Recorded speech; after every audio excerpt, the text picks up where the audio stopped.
Bonjour, Bonjour. je suis le fondateur des RPHN, Recherche Paranormale Haute-Normandie. Nous enquêtons dans les lieux publics et chez les privés. Récemment, nous avons enquêté dans une ancienne maison de retraite et on a été informé que vous aviez travaillé dans cette maison de retraite.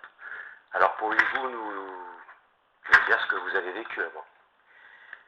Donc j'ai eu une expérience, donc ça se situait au 2e étage, avec une collègue soignante. Nous faisions un soin auprès d'une personne âgée femme.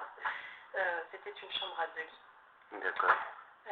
Et lors d'un soin, nous avons eu, c'est ce qui est difficile à exprimer, la sensation que quelque chose passait au bout du lit de cette patiente. Donc avec ma collègue, nous étions face à face, une de chaque côté du lit, et quelque chose est passé au pied du lit. Vous dire quoi, je ne peux pas. Il n'y avait rien de... Voilà, une impression d'un passage très furtif, avec un bruit particulier qui était comme celui d'un tissu froissé. D'accord. Donc notre premier réflexe a été de se pencher au pied du lit pour voir ce qui était tombé. Vu que c'était une chambre à 2 lits, on a pensé que sa voisine aurait pu nous lancer une serviette ou quelque chose de ce genre. Mais non, la voisine dormait au fauteuil et il n'y avait rien au sol. Donc ça nous a fortement perturbés. Bah oui, je m'en doute bien.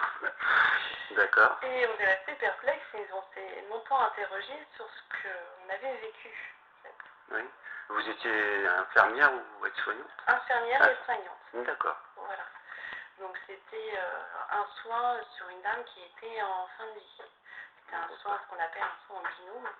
Voilà, pour regrouper les soins auprès de cette patiente et elle était en fin de vie. Donc voilà, c'était très particulier. D'accord. Vous avez eu d'autres expériences ou... Bon, après, une autre expérience qui est aussi anecdotique par rapport à l'équipe, D'accord. qui était qu'un jour nous avons fait un décès d'une patiente, également femme, qui était très croyante et très pratiquante de la religion catholique et qui, son souhait était d'avoir son chapelet entre ses mains avec les mains louées en fait. Voilà. C'est toujours au 2e étage ça? Alors en toute franchise, je ne me souviens plus de l'étage. D'accord. Donc nous avons respecté ses souhaits, son souhait, et donc on l'a descendu à la morgue qui était au sous-sol à l'époque, enfin qui est oui, on l'a visité, oui. Voilà. Oui. Bon, jusqu'ici, aucun souci, mais le lendemain matin, au quart du matin, donc à l'arrivée à 6h du matin, le chapelet en cette question était au milieu du couloir, au sous-sol, pour accéder au vestiaire. Donc là, on a d'abord cru à une mauvaise blague de nos collègues de nuit. On se serait presque que rêvé et ils nous ont certifié que non, non.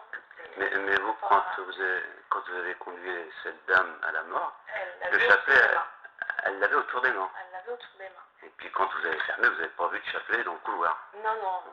Donc c'est pas une illusion, c'est pas... Voilà, puis là on était plusieurs aussi. Ah oui. On était plusieurs parce qu'on ne descend jamais toute seule à la mort. Oui, pour conduire, c'est vrai que... Non, mais surtout, c'est pas l'endroit où on fait du tourisme. Ça c'est clair. D'accord. Et la même équipe est revenue le matin et a constaté, et en effet, c'était bien son chapelet, parce qu'après, ça a été un peu la bataille pour qui allait remettre le chapelet, et en effet, ce chapelet... Vous avez vérifié, puis vous avez vu qu'il n'y avait pas de chapelet dans ses mains, quoi. Voilà. D'accord. Donc voilà, 2 expériences assez particulières, singulières. Oui, nous, on a eu aussi une expérience, c'est-à-dire qu'on avait photographié, on ne sait pas si...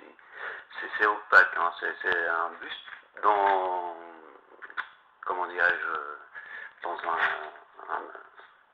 un local, hein, là où je pensais qu'il se reposait, il lisait, etc. Quoi. Mais bon, c'est en cours d'analyse, parce que bon, on ne veut pas certifier que c'est une entité, mais ça va venir, puisque le 4, on va y retourner. Le 4, on va y retourner, et puis essayer de se concentrer justement au 2e étage, là où vous avez vécu, et puis le sous-sol, du côté de la morgue. Bien, je vous remercie bien. Merci. Je vous remercie de votre témoignage. Merci bien.